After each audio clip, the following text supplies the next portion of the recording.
Most people think being broke is about how much money you don't have, but that's only the surface. Being broke is usually a pattern, not a moment. It's a way of thinking, reacting, spending, and deciding that repeats itself quietly over years.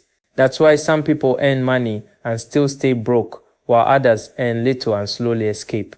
The difference is not lack, it's behavior, and behavior comes from identity. Let me say something uncomfortable. Most people do not want wealth. They want relief. They want comfort. They want the pressure to stop. And those are very different goals. Wealth requires patience. Relief requires immediacy. When you grow up under pressure, your brain is trained to choose relief every time. This is why many people sabotage long-term progress for short-term comfort without even realizing it. When money comes into the hands of someone who has lived in scarcity for too long, it feels like air after drowning. So they spend it quickly, not because they're irresponsible, but because their nervous system is still in survival mode.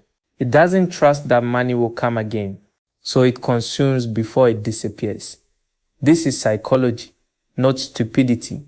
But psychology, left unchallenged, becomes destiny. One of the most dangerous habits poor people develop is emotional spending. Spending when stressed, spending when sad, spending when celebrating. Spending to prove something. Spending to feel like life is moving. Money becomes a mood regulator instead of a tool, and any tool used emotionally will eventually fail you. Wealthy people do not treat money emotionally. They treat it strategically. They see money as stored effort, stored time, stored options. Poor thinking sees money as permission to relax.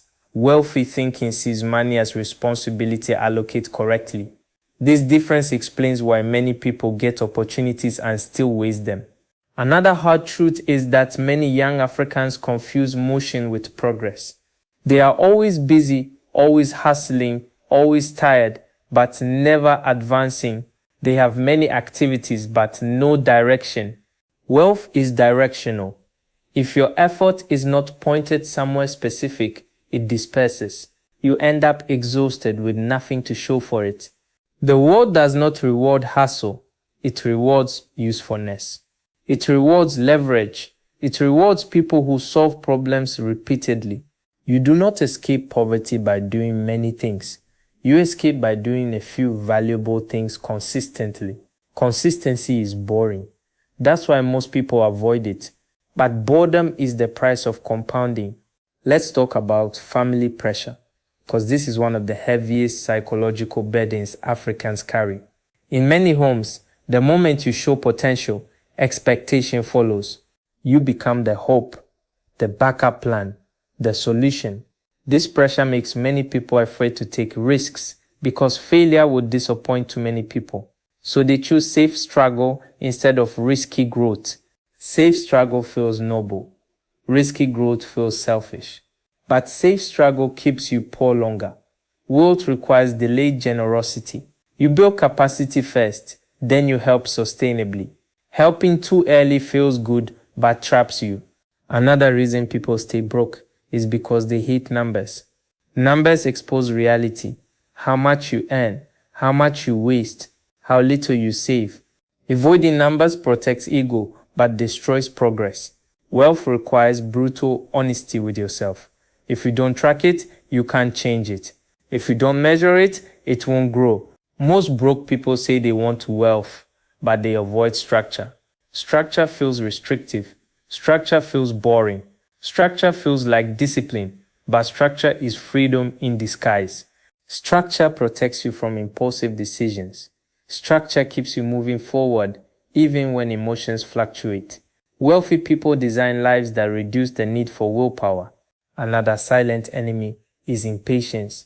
Social media has destroyed time perception. You see highlights from people's best moments and assume you are behind. You forget that wealth takes years of quiet preparation. Impatience makes people jump from one idea to another, one business to another, one hustle to another. Nothing compounds because nothing is sustained. Wealth is built by people who stay longer than doubt. Identity plays a bigger role than people realize. If you see yourself as someone who never has money, your decisions will protect that identity. If you see yourself as someone who is learning to build wealth, your behavior shifts naturally. You stop panicking. You stop rushing. You stop comparing. You start planning. You cannot outperform the version of yourself you believe in. Your actions will always try to stay consistent with your identity. That is why mindset is not motivational talk. It is self-image correction. Discipline is the skill that makes all other skills useful. Without discipline, intelligence is wasted. Without discipline, talent is wasted. Without discipline, opportunity is wasted. Discipline is not about punishment. It is about self-respect. It is choosing not to betray your future self for temporary comfort. Delayed gratification is the dividing line between those who escape poverty and those who don't. Being able to say not now is more powerful than being able to say yes. Every time you delay pleasure, you build trust with yourself. Every time you give in, you weaken that trust. Self-trust compounds just like money. Time is working for or against you depending on your habits. If your habits are poor, time deepens poverty. If your habits are disciplined, time builds wealth. Time is neutral. Behavior gives it direction. This channel exists because I refuse to lie to you. I am not rich yet. I am still building, but I am no longer confused.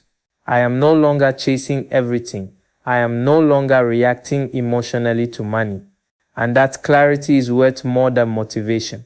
If you are broke right now, that is not your identity. It is your current position. Positions change, identity stays. Change the identity, and the position will eventually follow. Slowly, quietly, intentionally. Wealth is not dramatic. It is methodical. It rewards patience, discipline, and humility. It punishes ego, impatience, and emotional decisions. The people who win are not louder. They are calmer. They are structured. You don't need to feel inspired to change your life. You need to feel responsible. Responsibility is heavy, but it is freeing. The moment you stop blaming circumstances and start adjusting behavior, progress begins. You are not late. You are early if you are listening, learning, and applying. You are early if you are willing to be uncomfortable now for freedom later. You are early if you are thinking long-term in a short-term world. I am still on the journey, still disciplined, still learning, still building. And if you are here, it means you are too.